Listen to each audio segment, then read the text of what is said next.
karena materi pada pagi hari ini adalah materi yang sangat penting bagi pengelolaan perpustakaan, terutama di kantor atau instansi Bapak Ibu.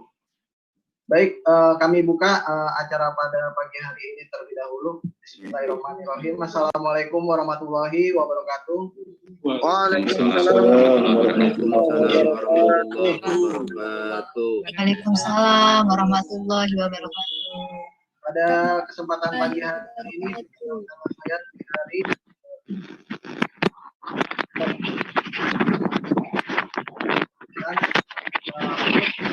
mengenalkan membacakan pengajian pada pagi hari ini, yaitu pagi hari ini materinya adalah pengantar layanan jasa dan sumber informasi yang akan disampaikan oleh Dr. Hartono SSM Hum. Sebelum kami mulai, saya akan membacakan data beliau. Nama Dr. Hartono SSM Hum. Beliau merupakan pustakawan ahli utama Perpustakaan Nasional Republik Indonesia. Beliau semasa bekerja pernah bekerja dan bertugas memiliki jabatan sebagai Kepala Bidang Layanan Informasi Perpustakaan di UPT Proklamator Bung Karno di Blitar. Beliau juga merupakan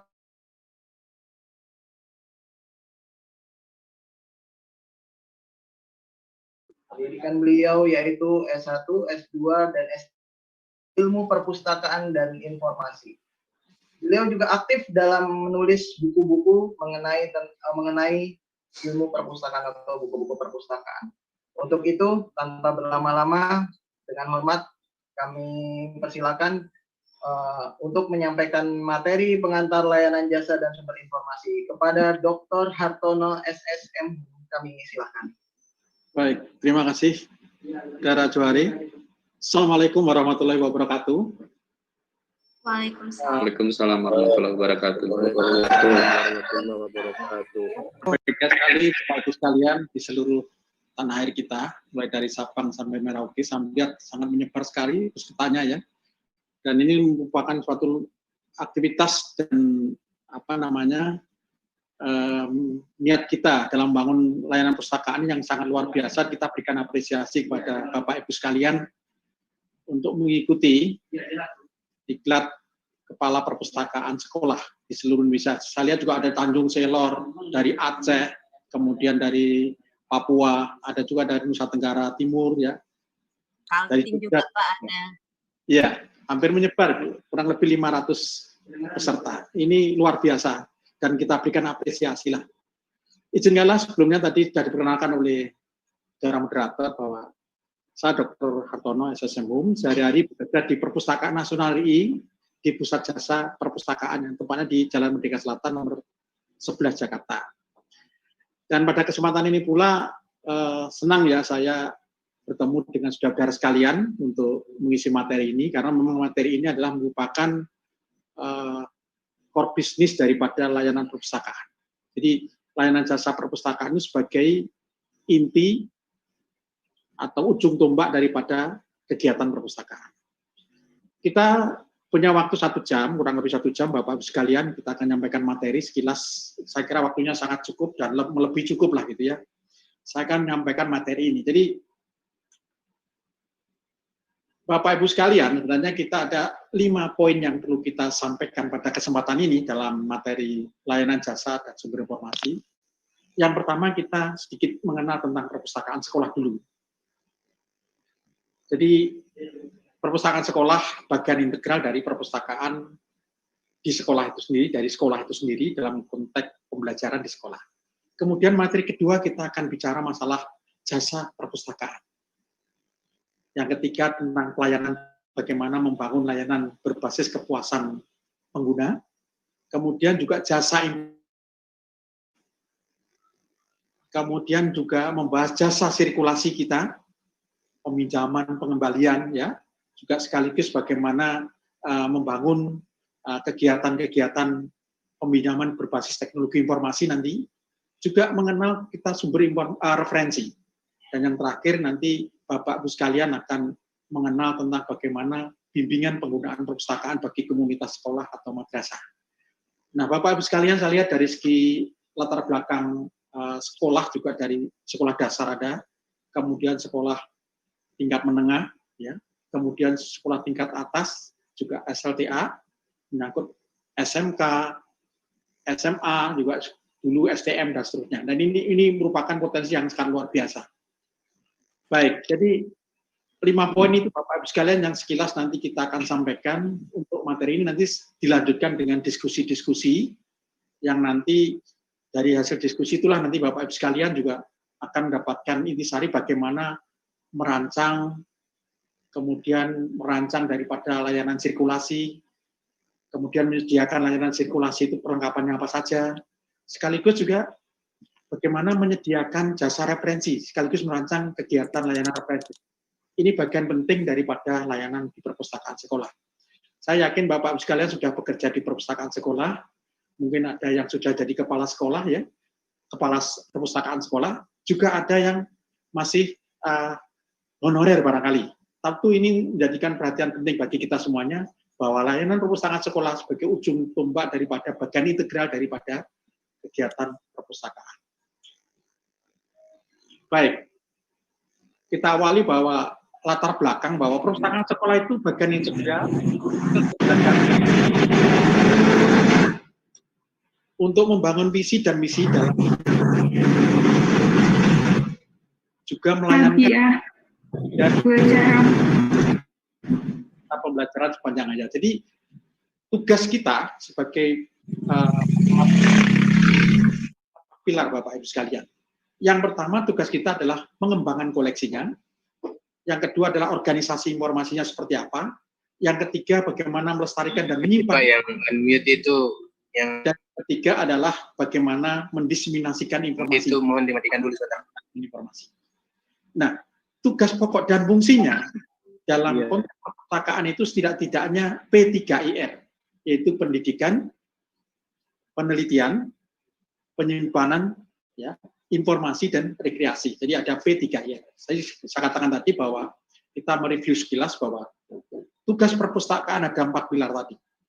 Pengembangan koleksi, organisasi informasi, penyimpanan dan pelestarian koleksinya, dan yang terakhir adalah pelayanan informasi. Dan tupoksinya tidak jauh dari P3IR, pendidikan, penyimpanan dan pelestarian, penelitian, informasi, dan rekreasi.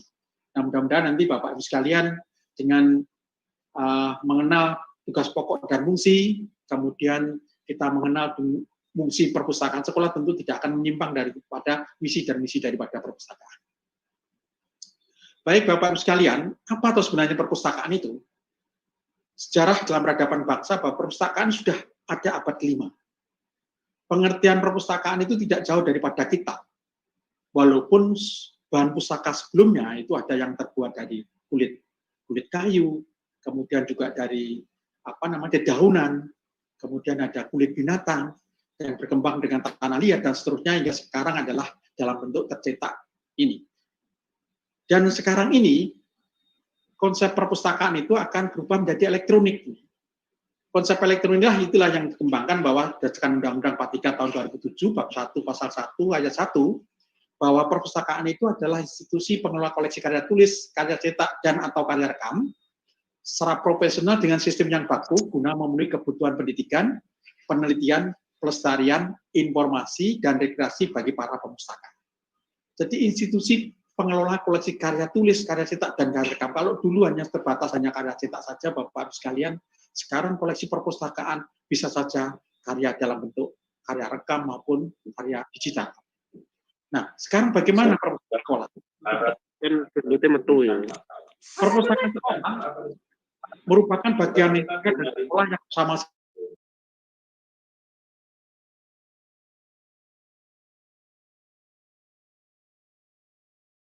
bersangkutan. Inilah dari konsep kita mengenal perpustakaan, ya, dan di sekolah namanya perpustakaan sekolah.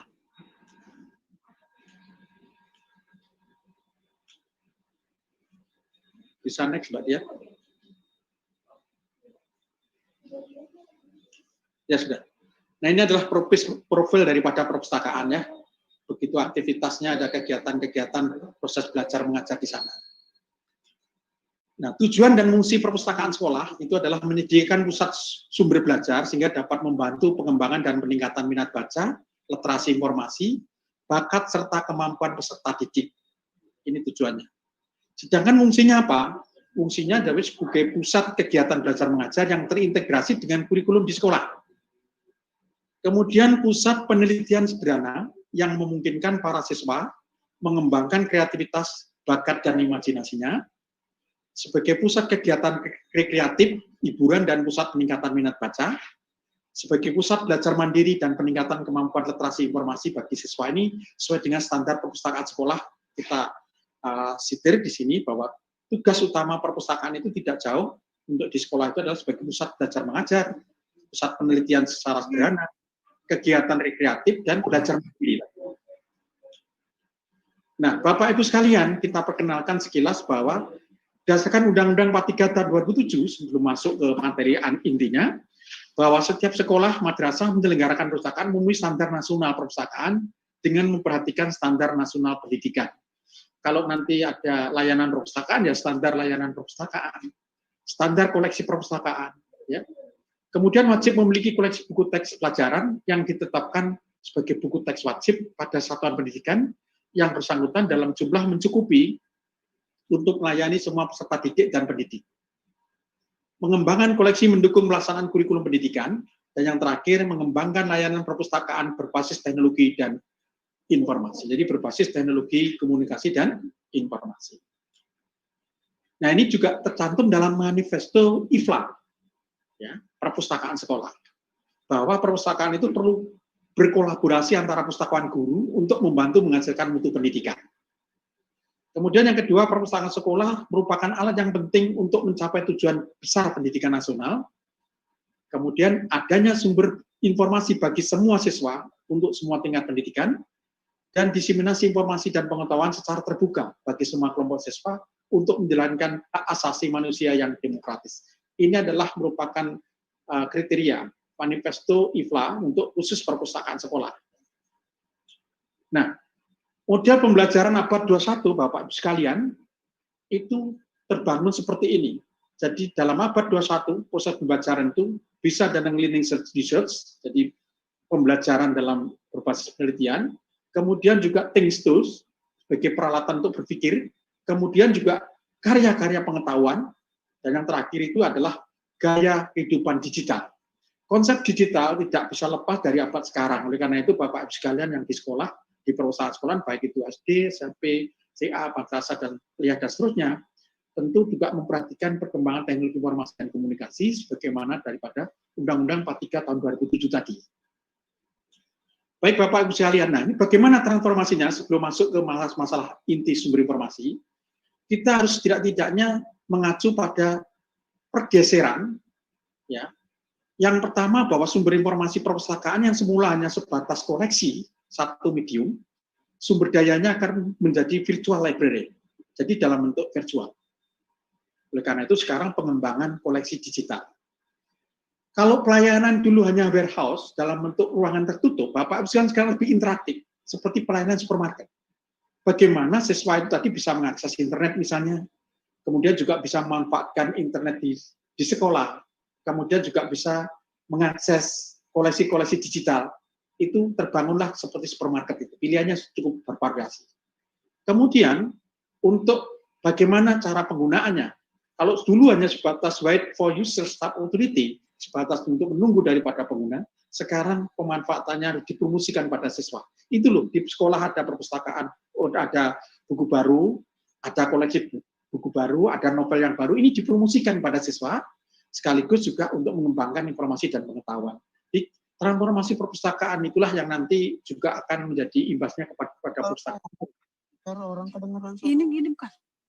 Baik, sekarang jasa perpustakaan sekolah. Apa sebenarnya jasa perpustakaan sekolah? Sebagai inti daripada materi ini adalah bahwa jasa perpustakaan nanti adalah segala bentuk informasi yang dibutuhkan pemustaka, serta bermanfaat sebagai sarana penelusuran kita. Jadi jasa perpustakaan itu adalah bentuk informasi yang dibutuhkan pemustaka. Untuk siswa itu yang dibutuhkan apa? Prinsipnya ya, aku tahu yang aku mau. Gitu. Jadi harus berdasarkan asas pendirian perpustakaan tadi. Bertujuan untuk menyajikan informasi guna keperluan proses belajar mengajar, penggunaan koleksi, dan peningkatan minat baca. Jadi Bapak-Ibu sekalian, kita memang kalau di perpustakaan sekolah tentu tidak dalam konteks pelayanan menyajikan informasi tidak keluar dari proses belajar mengajar. Penggunaan koleksinya pun juga tidak keluar dari proses kegiatan belajar mengajar. Sekaligus juga peningkatan minat baca. Bentuk jasa meliputi misalkan peminjaman buku bisa,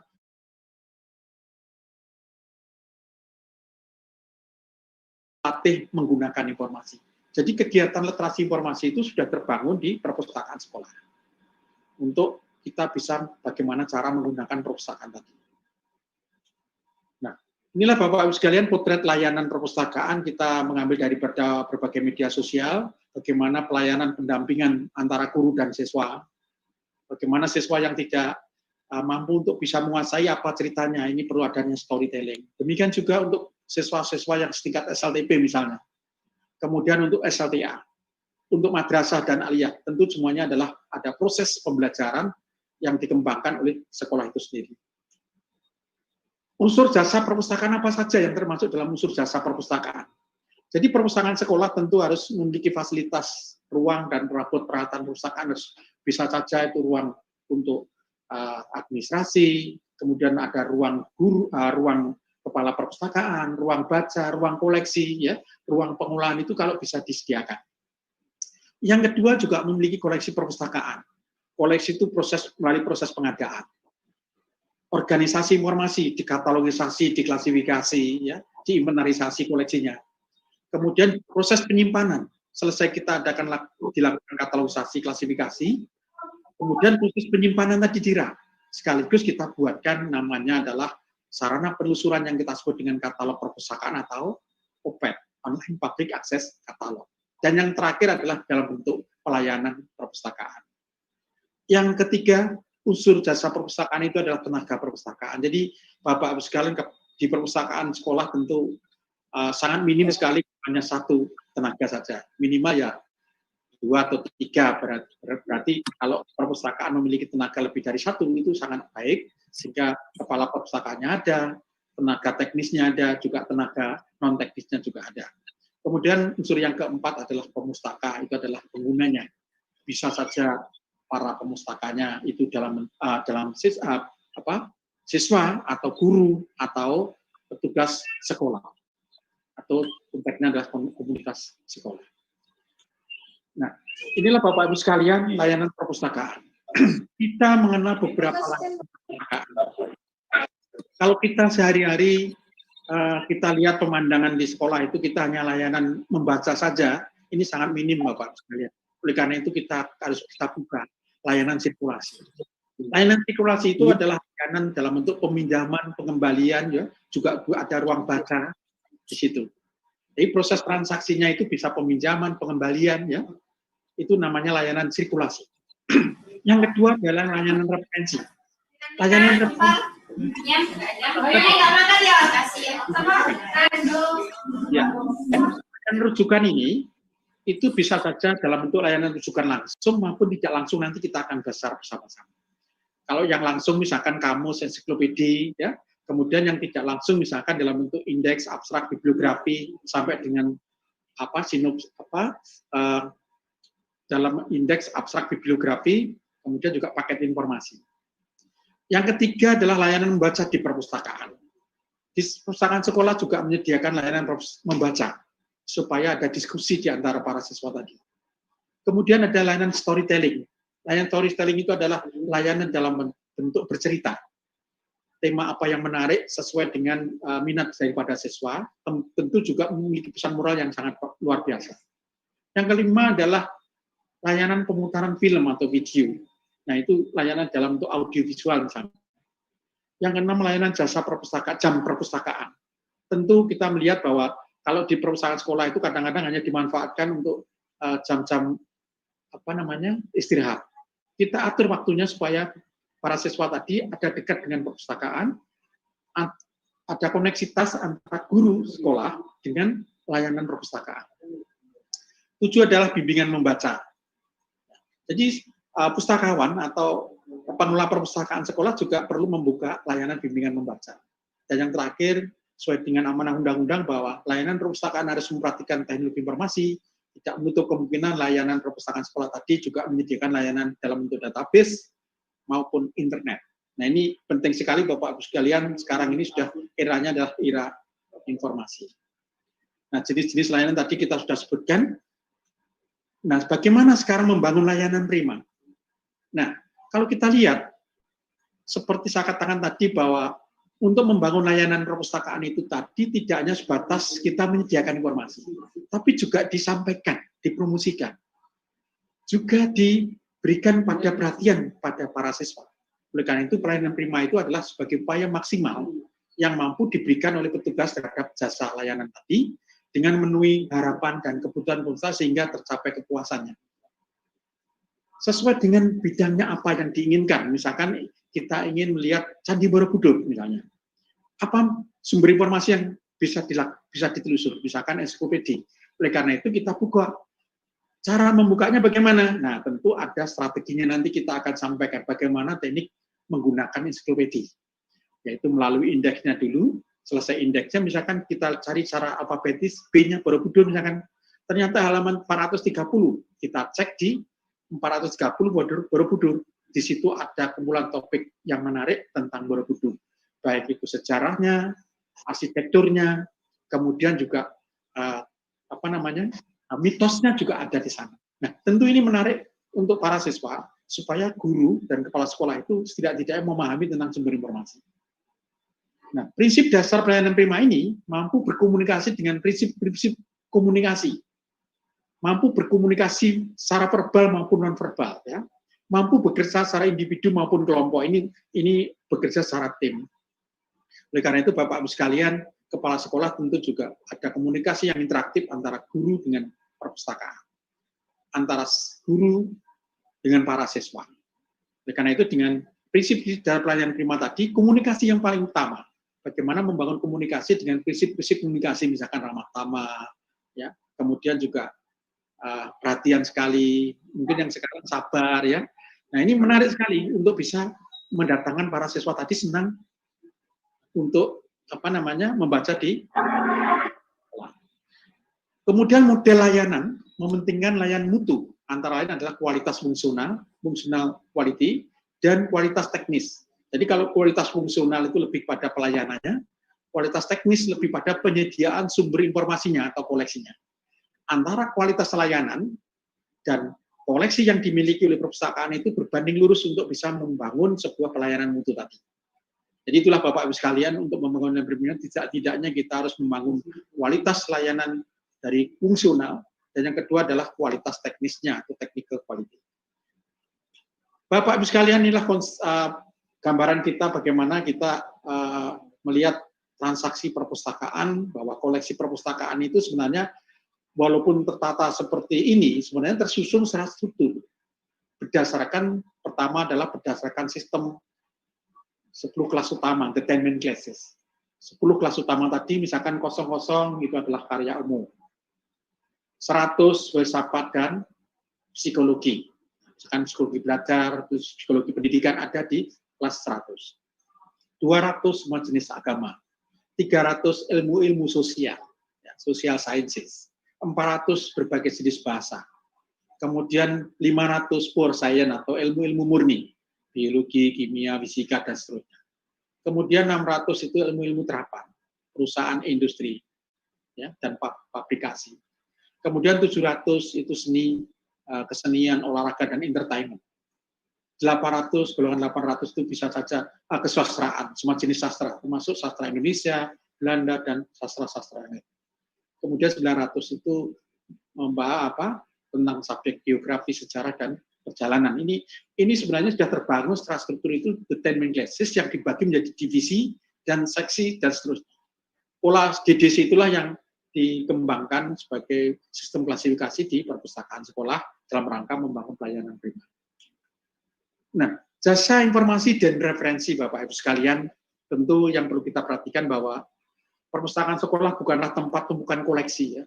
Jadi koleksi semuanya biasanya kalau perpustakaan sekolah itu sudah tempatnya di belakang, ya. tersedia koleksi-koleksi. Kalau sekarang mungkin sudah berbenah diri ya, tempat penyimpanan barang-barang bekas misalkan, kursi-kursi rusak dan seterusnya. Nah sekarang mindset kita terbangun kembali bahwa perpustakaan itu sebagai sumber informasi yang sangat penting. Sebagai sumber informasi yang mampu memenuhi kebutuhan penggunanya. Kemudian jasa informasi perpustakaan sekolah menjadi tanggung jawab pustakawan referensi. Jadi jasa informasi kita itu sebagai reference librarians. Mudah-mudahan nanti perpustakaan sekolah juga sudah punya petugas pustakawan referensi. Kemudian keberhasilan jasa informasi sangat ditentukan oleh kelengkapan koleksi dan kemampuan tenaga perpustakaan. Oleh karena itu Bapak Ibu sekalian, sudah koleksinya sangat bagus, ya, lengkap, tapi juga sesuai dengan sasaran. Kemampuan tenaga perpustakaan juga memadai, baik kualitas teknis maupun kualitas fungsional tadi. Nah, jasa referensi seperti apa? Bapak Ibu sekalian, jasa referensi ini kalau kita lihat dalam teori perpustakaan bahwa referensi ini berasal dari kata to refer, yang artinya menunjuk kepada. Jasa referensi memberikan penjelasan, jawaban maupun informasi tentang sesuatu dengan cara menunjukkan sumber-sumbernya. Jadi sebatas pada bagaimana informasi itu untuk keperluan pada waktu itu. Misalkan kita ingin mencari istilah akupunktur misalnya, kita mencarinya istilah di kamus. Kemudian ingin mencari tema yang menarik tentang Menara Eiffel. Nah, tentu yang tidak kalah pentingnya adalah jasa kita yang kita sebut sumber informasi yang ada di ensiklopedia. Kita ingin mencari daftar alamat, organisasi lembaga misalkan, perpustakaan sekolah di Indonesia, maka kita lebih baiknya mencari di direktori perpustakaan sekolah. Nah, ini jasa-jasa seperti inilah yang Bapak Ibu sekalian nanti diharapkan bisa dikuasai oleh kepala perpustakaan, ya, petugas perpustakaan referensi yang diharapkan bisa mengenal tentang bagaimana masalah bahasa, latar belakang, gejala, tempat organisasi, fakta dan aktivitas serta ilustrasi. Ini bisa dicari di berbagai sumber referensi yang ada di perpustakaan. Nah, jenis koleksi referensi juga bisa berupa manual, ya, almanak, geografi, buku tahunan, buku pegangan, katalog, indeks, abstrak, bibliografi, paten, dan standar. Nanti kita akan bicarakan. Jadi, apa sebenarnya itu buku direktori? Misalkan kumpulan nama-nama lembaga atau institusi yang disusun secara sistematis dalam bentuk buku, misalkan direktori perpustakaan sekolah tadi. Ini masuk di direktori. Almanak juga demikian. Manual, geografi nanti kita akan bahas lebih lanjut. Nah, ini adalah jasa referensi Bapak Ibu sekalian. Nah, kamus itu lebih cocok untuk masalah konsep bahasa. Misalkan pertanyaan tentang ejaan, sinonim, akronim, dan seterusnya. Kalau ensiklopedia lebih banyak bicara konsep latar belakang, hal-hal yang sangat mendasar dan mendalam. Misalkan kita ingin mencari tema Candi Borobudur, seputar piramida Mesir. Ini lebih cocok mencarinya di ensiklopedia, bukan di kamus. Annual atau buku tahunan itu biasanya bicara masalah trends. Misalnya pertanyaan perkembangan komputer 5 tahun yang akan datang. Bagaimana perpustakaan digital? Nah, ini tren-tren baru di bidang kepustakawanan itu mencarinya di annual. Library annual misalnya. Kemudian khusus untuk manual, nah manual itu adalah dalam bentuk buku panduannya. Itu bisa melihatnya dari aktivitas, bagaimana mengoperasikan VCD misalnya. Atau sekarang bagaimana kita bisa mengoperasikan TV plasma yang barusan dibeli. Ini menggunakan manualnya. Kemudian yang berikutnya adalah jenis biografi. Nah, konsepnya itu adalah bicara masalah orang.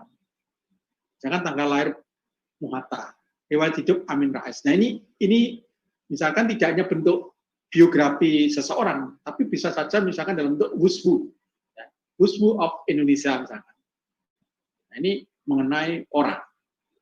Berikutnya Bapak Ibu sekalian, kalau jenis handbook atau buku pegangan, itu biasanya konsepnya fakta. Berapa buku yang terbit tahun lalu? Nah, ini bisanya adalah dicari di handbook. Nah, masih sejenisnya itu. Kemudian direktori tadi, di mana alamat kantor perpustakaan pusat IPI? Di mana alamat markas PBB di New York? Alamat mengenai alamat lembaga, itu bicara masalah konsep organisasi, baiknya kita bicara atau mencarinya informasi tadi lewat direktori. Yang berikutnya Bapak Ibu sekalian, bagaimana kalau kita melihat tempatnya, di mana makam Bung Karno, di mana ibu kota Norwegia. Nah, ini mencarinya di sumber geografi, informasi mengenai wilayah suatu negara. Ya. Nah, ada yang kita sebut dengan gestir. Gestir itu adalah kumpulan daripada subjek-subjek geografi. Ada laut, ada danau, ada sungai, disusun secara alfabetis. Kan? Makanya ada istilah kamus geografi tadi. Ada atlas, ya. Kemudian ada peta, ada globe. Ini masuk di sumber geografi Bapak Ibu sekalian. Kemudian untuk mengetahui nama anggota DPR, misalkan kita lihat terbitan pemerintah. Jadi terbitan pemerintah lebih daripada masalah informasi tentang pemerintahan. Terbitan berseri, ini mengenai hal-hal yang baru. Oleh karena itu Bapak Ibu sekalian, kalau ingin kita mencari tentang hasil riset misalkan, atau mencari tentang inovasi-inovasi mutakhir, lebih banyak pada terbitan berseri. Nah, ini koleksi perpustakaan Bapak Ibu sekalian, konsepnya seperti ini. Tentu ini Bapak Ibu sekalian mungkin sudah tidak asing, harapan kita selesai pelatihan secara online ini bisa melihat the 10 main cases, 10 kelas utama yang diharapkan nanti tahu penempatan dan cara mencari informasinya. Baik itu koleksi umum maupun koleksi referensi, polanya sama Bapak Ibu sekalian, mulai dari golongan 00 sampai 900. Bapak Ibu sekalian, kita menginjak pada tadi kalau kita bicara jasa referensi, saya ulangi review tadi, jasa yang memberikan informasi tentang rujukan. Jasa rujukan ini biasanya sifatnya itu sepotong-potong. Tidak harus dibaca secara keseluruhan, nanti kita akan sampaikan secara keseluruhan. Masalah jasa referensi. Kita bicara yang kedua adalah jasa sirkulasi. Bapak Ibu sekalian, jasa sirkulasi itu kegiatan melayani peminjaman dan pengembalian buku-buku perpustakaan sekolah. Mungkin sudah tidak asing lagi. Menggunakan sistem pengembalian dan peminjaman secara manual ya. Tapi sekarang Bapak Ibu sekalian jangan heran kalau sekarang perpustakaan sekolah tidak sedikit lagi yang menggunakan mengimplementasikan dengan sistem terotomasi. Karena itu dasar-dasarnya kita sampaikan dulu bahwa dalam peminjaman pustaka itu tidak-tidaknya dua sistem Bapak Ibu sekalian, yaitu sistem open access atau sistem terbuka, dan yang kedua adalah sistem tertutup atau yang disebut dengan closed access. Kalau sistem terbuka, Bapak Ibu sekalian, sistem ini siswa itu bisa langsung mengakses atau membuka buku langsung di rak, ya, dengan leluasa, milih buku apa saja bisa. Golongan 100, 200, bahkan 900 tentang sejarah, bisa langsung di-rak. Tapi kalau sistem tertutup tadi, petugasnya, jadi gurunya, ini yang mengambilkan koleksinya sesuai dengan pesanan daripada siswa tadi. Jadi kita ada dua sistem ya, ada sistem terbuka dengan sistem tertutup. Sistem peminjaman dan pelayanan ini bisa saja sistem terbuka tadi, bukunya diambil langsung dari rak, langsung dibawa ke tempat peminjaman. Tapi kalau sistem tertutup tadi, yang mengambilkan adalah daripada gurunya atau petugas perpustakaan. Hal-hal yang perlu diperhatikan dalam jasa sirkulasi tadi bisa saja menyangkut masalah administrasi keanggotaan. Ada contoh dalam modul itu, Bapak Ibu sekalian bisa baca sendiri, ada administrasi keanggotaan. Kemudian ada aturan waktu pengembalian, apakah ya, dikembalikan dalam waktu seminggu atau 2 minggu, nanti itu internal kebijakan masing-masing perpustakaan sekolah. Kemudian tata tertibnya juga harus ada. Mungkin dilarang makan dan minum ya di tempat membaca atau di perpustakaan. Kemudian tidak boleh berisik. Itu memang aturan bagi para siswa supaya lebih tertib. Namun dalam era ke depan nanti interaktif justru akan diperhatikan. Ya, lebih pada konsep diskusi, pemecahan masalah, problem solving dan seterusnya. Kemudian juga disertai dengan statistik pengunjung dan peminjaman. Nah, statistik ini Bapak Ibu sekalian kita lihat dari data yang ada. Buku yang dipinjam ataukah buku yang dibaca oleh pada para siswa tadi. Untuk mengetahui apa? Untuk mengetahui tren atau perkembangan apakah kunjungan kita itu menurun atau justru menaik. Buku apa saja yang dibutuhkan, buku saja yang paling banyak diminati, ini menjadi penting bagi layanan sirkulasi. Jadi saya ulangi lagi bahwa jasa sirkulasi ini adalah kegiatan transaksional, peminjaman dan pengembalian buku-buku dari petugas perpustakaan kepada sekolah, yang diatur melalui administrasi keanggotaan, waktu pengembalian, tata tertib, juga ada fasilitasnya. Nah, kalau Bapak Ibu sekalian tahu bahwa apa kira-kira infrastruktur atau fasilitasnya. Kalau di buku perpustakaan, itu di dalam buku itu tadi nanti ada kantong bukunya kalau yang dulu. Kantong buku, bentuknya persis seperti kantong. Ada contoh-contohnya. Kemudian ada slip tanggal kembali. Bentuknya kalau orang-orang kita biasanya sering menyebutkan lidah buku. Kemudian juga ada barcode-nya juga ada kalau sistem otomasi. Kemudian juga ada yang namanya label buku. Nah, ini semuanya untuk infrastruktur atau fasilitas yang digunakan dalam upaya membangun layanan jasa sirkulasi.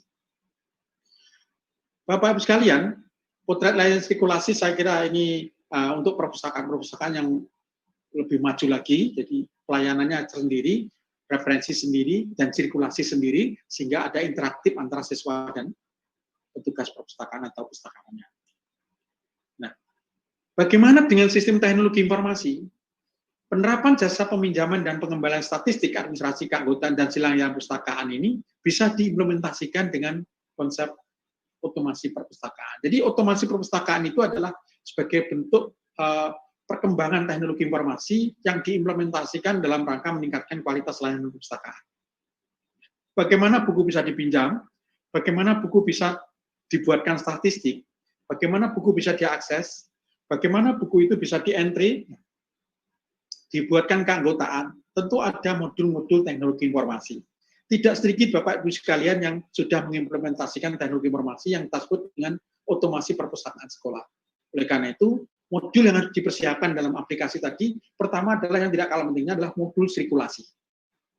Nah, modul sirkulasi itu bisa saja proses transaksi pengembalian dan peminjaman. Atau buku yang dipinjam tapi belum kembali, ada proses penagihan. Itu masuk dengan modul sirkulasi. Yang kedua adalah modul OP, yaitu jasa penelusuran. Apakah buku itu bisa diakses atau ditelusur lewat judul, subjek, pengarang. Yang ketiga adalah modul keanggotaan. Buku daripada anggota tadi bisa dibuatkan dalam sistem otomasi tadi. Kemudian yang keempat adalah modul yang kita sebut dengan modul entry data.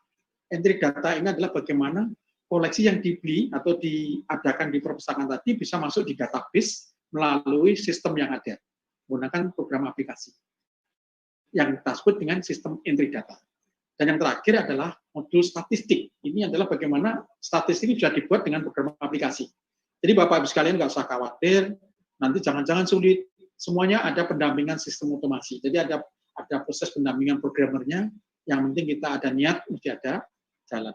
Kemudian juga implementasi RFID, Radio Frequency Identification, ini adalah untuk mengakses kecerdasan buatan, di mana perpustakaan sekolah itu bisa nanti kalau sudah sangat sibuk sekali dengan book drop, ya, pengembalian tanpa dengan cara melalui pustakawannya.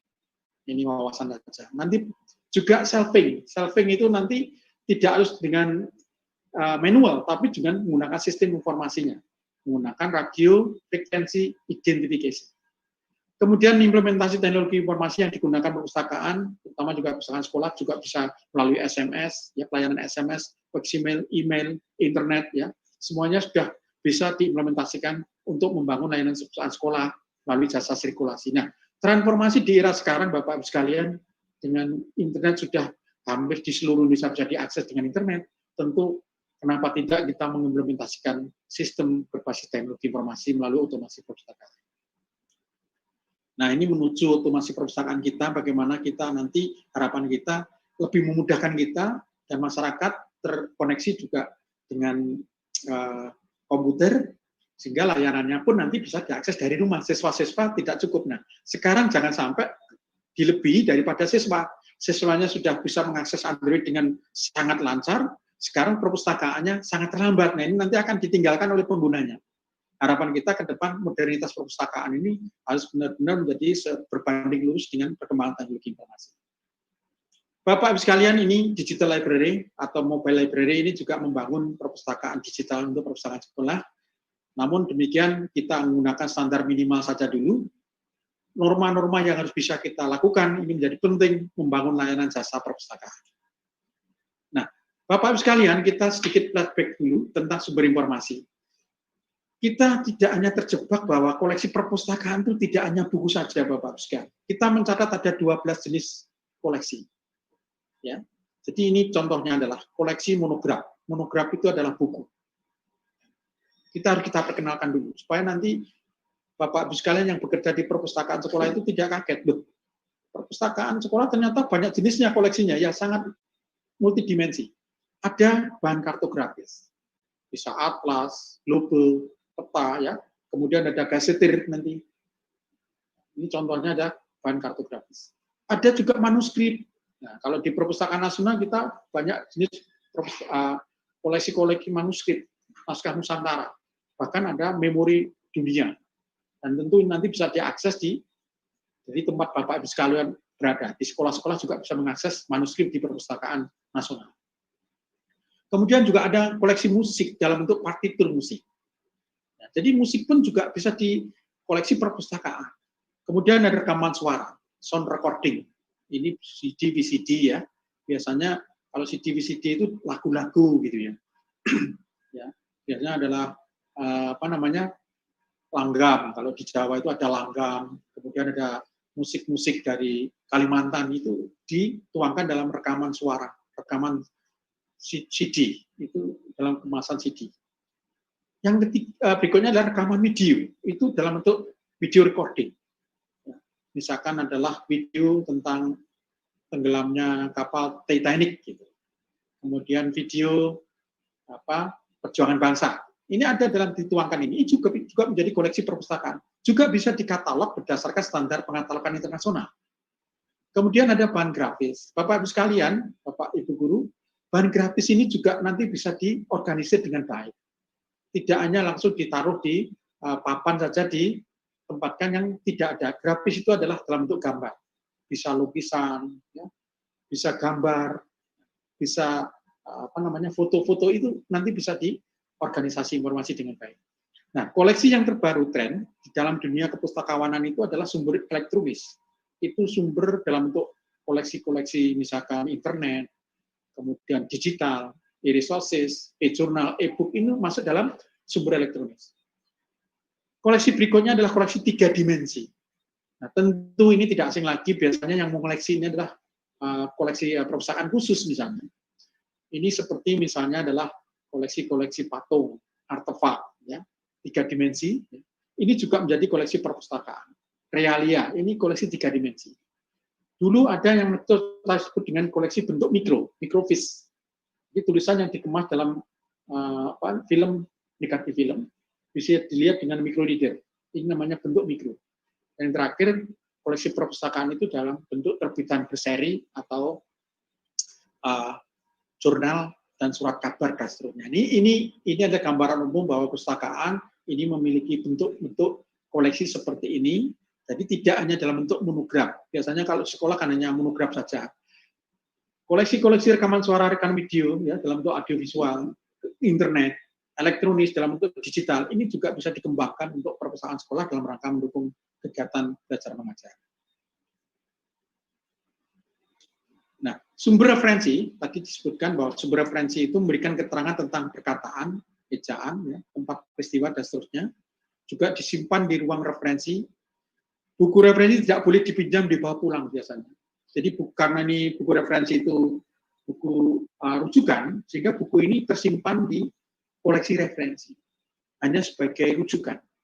Biasanya buku ini diorganisir berdasarkan the classes, 10 kelas utama tadi. Golongan 00, karya umum, 100 agama, 200, 100 filsafat dan psikologi, 200 tentang agama, 300 ilmu sosial, dan seterusnya. Kemudian diberikan huruf R. Jadi di label bukunya dikasih huruf R. Itu R artinya reference. Kemudian buku disebut juga buku rujukan atau buku acuan. Jadi buku ini karena sifatnya itu sangat terbatas dan tebal, sekaligus mahal, buku itu tidak bisa dipinjam karena kalau nanti orang lain atau siswa mencari yang informasi, nanti tentu ini menjadi sulit untuk orang lain. Jadi misalkan kalau siswa ingin mencari koleksi tentang Borobudur misalnya, carinya di ensiklopedia. Kalau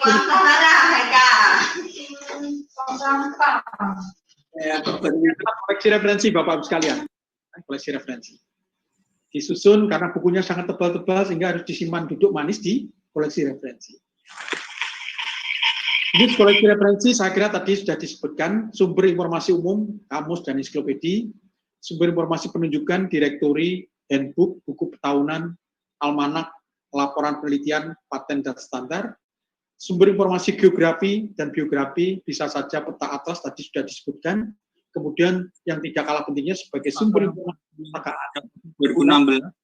indeks geografi dalam bentuk paket informasi tadi kita sebut dengan sumber kepustakaan.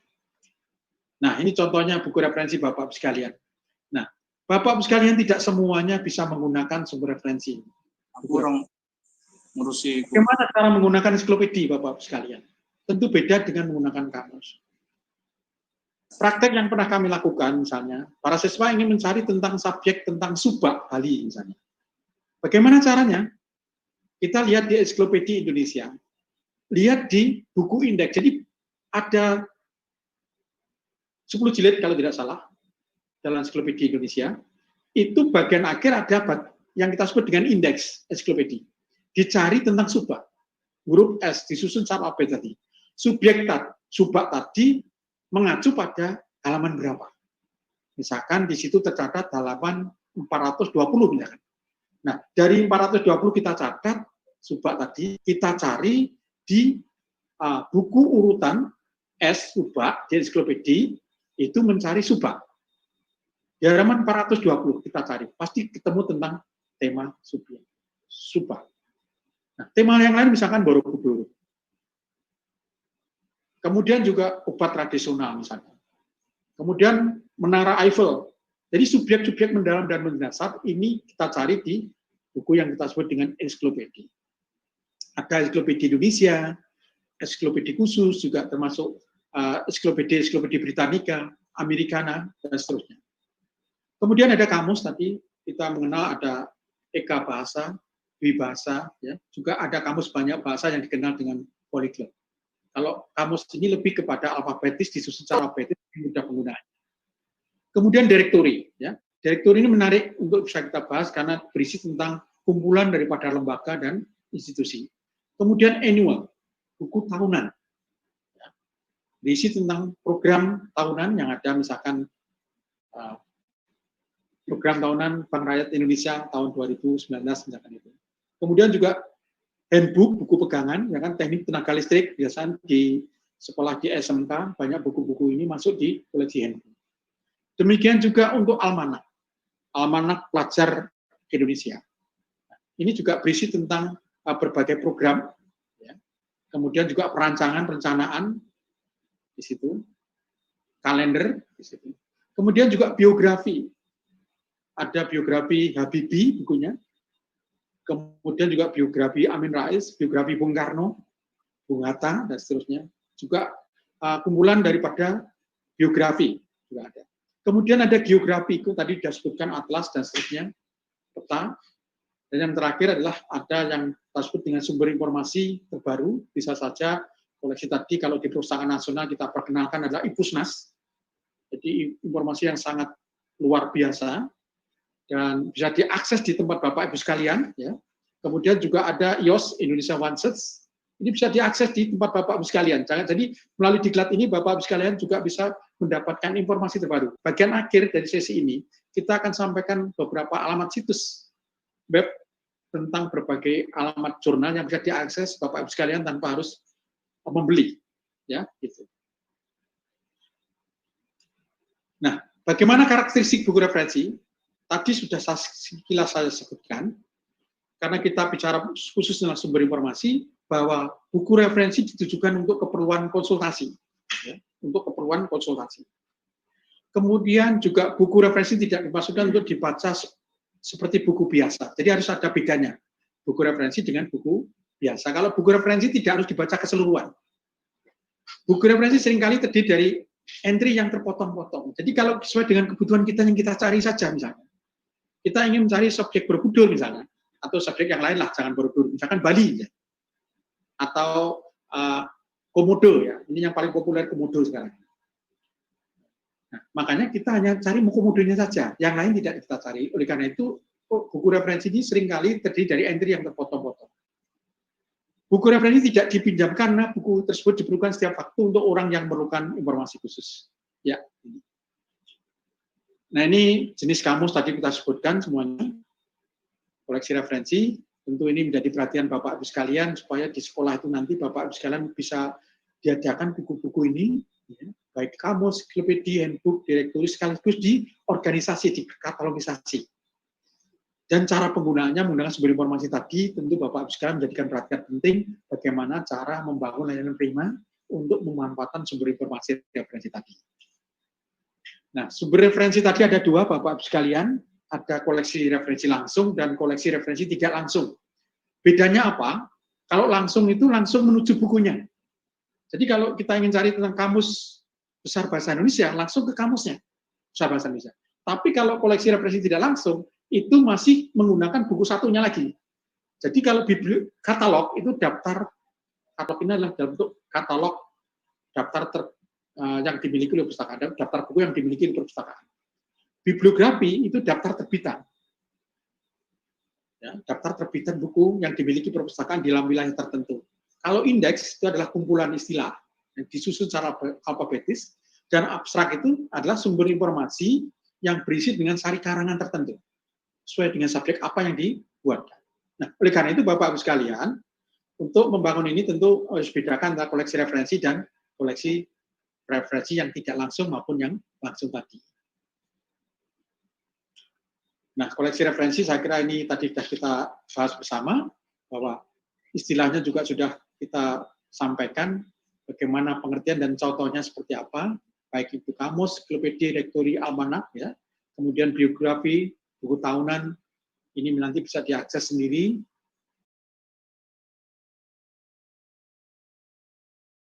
Ini yang lebih penting lagi, bahwa kita harus mengenal tentang yang kita sebut dengan jenis koleksi referensi sumber kepustakaan tadi. Kita harus mengenal tentang katalog, abstrak, bibliografi, dan indeks. Ini harus tahu bedanya. Dan contoh-contohnya buku ini sebagai sarana penelusuran informasi. Nah, ini kamus, tadi kita sebutkan. Ini pengertian kamus, saya kira ini jadi penting. Contoh-contoh harus kita buatkan, kita sampaikan cara penelusurannya. Dan ensiklopedia, ini adalah bagian yang tidak terpisahkan dengan koleksi referensi yang paling populer. Ini. Kemudian, ini harus bisa menelusur sebagai seorang pustakawan dan kepala sekolah, mampu mempersiapkan, merencanakan, ya, mengorganisasi informasi, sekaligus juga bisa melayangkan daripada informasi ensiklopedia ini. Nah, ini sumber kepustakaan tadi, ada katalog bentuk nasional, bibliografi nasional, abstrak, indeks kabar. Ini bentuk-bentuk daripada sumber kepustakaan, sumber referensi dalam bentuk sumber koleksi yang tidak langsung. Nah, ini sumber elektronis Bapak Ibu sekalian sebagai sesi yang mungkin sesi terakhir ya, untuk kita kenalkan juga bagaimana kita dalam era informasi ini tentu tidak hanya dalam manual atau tercetak, tapi juga dalam bentuk elektronik. Memungkinkan referensi tidak hanya dalam bentuk buku, tapi juga dalam bentuk elektronik. Penelusuran melalui internet juga bermanfaat untuk mengetahui perkembangan informasi mengenai suatu masalah secara cepat dan pemutakhiran. Nah, ini layanan perpustakaan nasional, bisa saja dalam bentuk ISBN, ya, OPEC, nanti bisa diakses di tempat Bapak Ibu sekalian, ya, melalui situs yang ada. Kemudian IOS Indonesia One Search, ya, Perpusnas. Kemudian yang koleksi unggulan kita, IPusnas. Kemudian juga e-resources. Kita mencatat ada 34 jenis ya, dengan database vendor yang sangat luar biasa. Dan ini kami juga sempat mereview, mengevaluasi sumber-sumber ini. ProQuest Journal yang paling banyak diminati kalau tidak salah, Sage, URI, dan seterusnya. Ini koleksi digital perpustakaan nasional. Harapan kita Bapak sekalian juga bisa masuk sebagai sumber informasi utama. Bagi para siswa juga bisa. Ya. Bagi para mahasiswa juga bisa.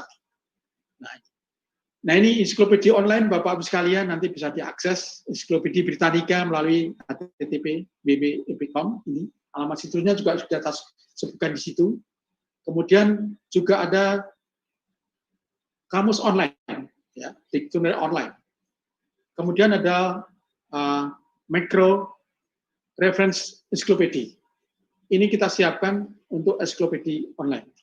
Kemudian juga jurnal online prabayar, EBSCO, PreQuest Journal, Scopus, Gale, dan Emerald. Masih banyak lagi yang bisa dilakukan, bisa diakses diakses melalui jaringan online. Nah, ini layanan perpustakaan digital yang dikembangkan, harapan kita, Bapak Ibu sekalian, secara idealis nanti kalau sudah perpustakaan ini besar dan maju untuk perusahaan sekolah, bisa membangun sebuah layanan perpustakaan sekolah sehingga siswa ini nanti bisa mengakses secara langsung institutional repository atau website daripada sekolah tadi, ya, keterangan informasi apa saja, koleksi digitalnya apa saja yang bisa diakses di para siswa tadi. Apalagi dengan era pandemi ini, perilaku informasi setelah pembelajaran secara daring, ini koleksi-koleksi dalam bentuk digital ini menjadikan pilihan, ya, tanpa harus datang ke perpustakaan, tapi bisa diakses secara online, termasuk juga ensiklopedia online, kamus online, dan seterusnya. Ini adalah sumber informasi unggulan yang menurut saya adalah sebagai membangun layanan prima di bidang perpustakaan, terutama dalam era pandemi kita. Nah, bagaimana terakhir kita membangun bimbingan pengguna? Tentu terakhir sesi kita adalah bagaimana kita bimbingan penggunaan jasa perpustakaan tadi, salah satunya adalah bentuk jasa perpustakaan, yaitu untuk membantu pemustaka agar dapat memanfaatkan sarana pelayanan perpustakaan.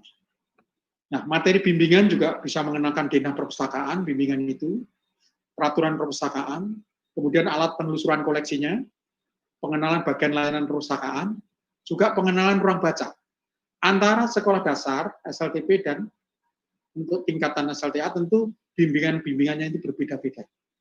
Ya, karena itu pengenalan konsep bimbingan perpustakaan ini menjadikan tugas perpustakaan sekolah untuk memperkenalkan koleksi yang ada, juga alat penelusuran koleksi yang ada. Bentuk bimbingan juga bisa pengajaran pada saat siswa masuk sekolah. Ya, kita menyempatkan waktu untuk bimbingan ini kepada para siswa. Bagaimana menggunakan perpustakaan, bagaimana menggunakan koleksi, bagaimana menggunakan katalog, bagaimana memutar film, ya, kemudian bagaimana mengakses koleksi internet, bagaimana cara mengakses literasi digital kita. Nah, ini bentuk-bentuk yang harus dilakukan oleh perusahaan sekolah pada siswa. Tanggung jawab sekolah. Nah, tugas kepala perpustakaan apa? Tadi, namanya kepala perpustakaan, tentu ini adalah motor utama dalam rangka merencanakan, mengorganisasi, kemudian menetapkan, membangun layanan yang tidak jauh daripada fungsi P3IR tadi dan bertugas untuk membangun 4 pilar tadi. Pengembangan, organisasi informasi, penyimpanan dan pelestarian, dan yang terakhir adalah diseminasi atau layanan melalui orientasi perpustakaan dan library orientation. Bisa saja dalam bentuk ceramah, bisa saja dalam bentuk tugas mandiri. Nah, penutup Bapak Ibu sekalian, tentu dari uraian kita tadi ada 5 poin. Setidak-tidaknya Bapak Ibu sekalian sudah bisa mengenal sekaligus bisa mempraktekkan langsung bagaimana merancang sistem sirkulasi referensi kita, juga membangun layanan informasi tadi untuk kepentingan sekolah tadi. Jadi sekolah tadi tidak hanya satu lantai, karena juga standarnya beda-beda, ya. Misalkan untuk di sekolah dasar itu ada 50 meter kalau tidak salah persegi. SLTP itu ada 126 meter persegi, hampir satu kelas gitu, ya.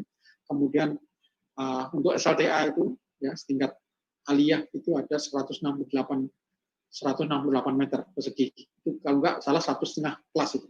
Nah, ini harus kita bedakan, kita sekat gitu, supaya ada berbagai jenis layanan tadi. Juga yang tidak kalah pentingnya juga ada layanan storytelling, kemudian ada layanan penelusuran, juga yang tidak kalah pentingnya adalah layanan untuk referensi. Ini bagian yang tidak terpisahkan. Jadi, setidak-tidaknya perilaku informasi tadi menjadi penting dan terpisah.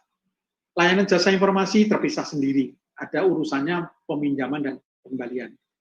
Layar referensi memberikan sumber informasi, layanan sumber informasi. Yang tidak kalah pentingnya bagaimana memberikan layanan rujukan, ensiklopedia, kamus, dan seterusnya.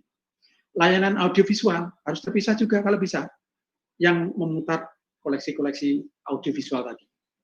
Dan yang tidak kalah pentingnya adalah bagaimana kita membangun layanan koleksi-koleksi seperti misalkan layanan koleksi ini, ya, apa namanya, untuk anak-anak siswa kita, untuk terbitan berkala atau betin, karena memang itu sumbernya adalah berkelanjutan. Ya, gitu. Jadi jasa perpustakaan merupakan layanan yang menawarkan semua bentuk koleksi perpustakaan kepada pemustaka yang datang ke perpustakaan, dan keberhasilan layanan perpustakaan sangat ditentukan oleh sumber informasi diberikan dan perpustakaan yang melayangkan.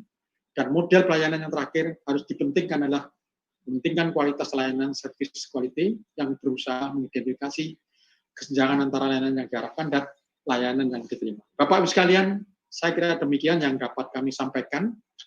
Harapan kita bermanfaat ya untuk Amin, amin, Pak. Amin. lebih pada bagaimana kita membangun kepuasan daripada para siswa yang selama ini mindset kita hanya secara tradisional dan manual, kita modernisasikan dan informasi dan komunikasi. Terima kasih. Sampai ini dulu dari saya. Mudah-mudahan bermanfaat bagi kita semuanya. Sukses, Pak. Amin, amin, Pak. Sama-sama, Pak. Terima kasih, Pak. Terima kasih, Pak. Sama-sama. Semoga barokah. Semoga bermanfaat. Terima